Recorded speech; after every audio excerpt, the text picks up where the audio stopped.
папам туған күніне кештеу магазинге барам, ақшама сыйлық аламын, бір жейтін заттарыма. Любимый көп жейтін нәрсе ол жеміске. Сол үшін жеміске аламын.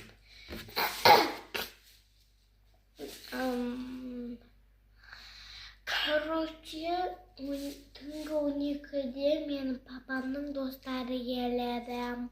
Оның туған күнін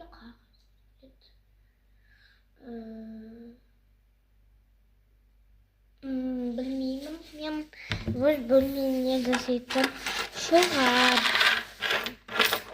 Мен жинаған ақшама сыйлық аламын. Оран сыйлық алсам екен. Олай ойластыру керек.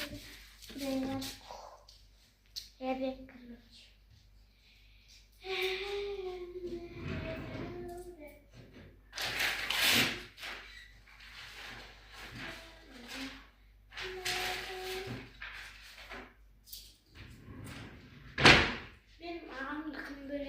Менің ағам анасынығым. Ол атты жоқ енді ана не оқиды. Мен түскі класс оқиды.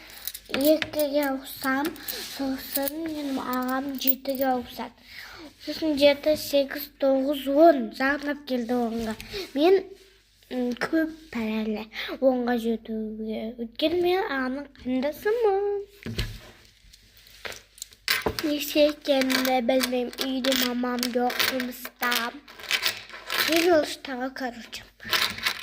Үйде білесің болғандай шегім.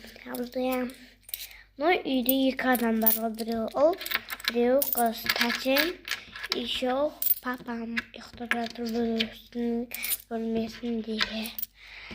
Кроватта.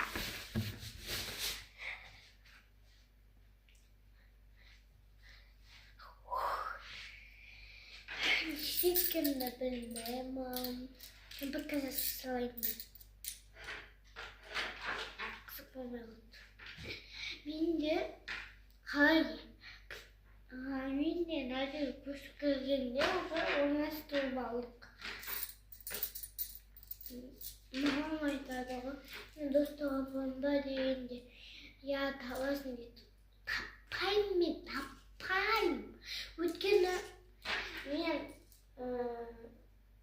анау далаға шықсам көшелердің бәрі түрік.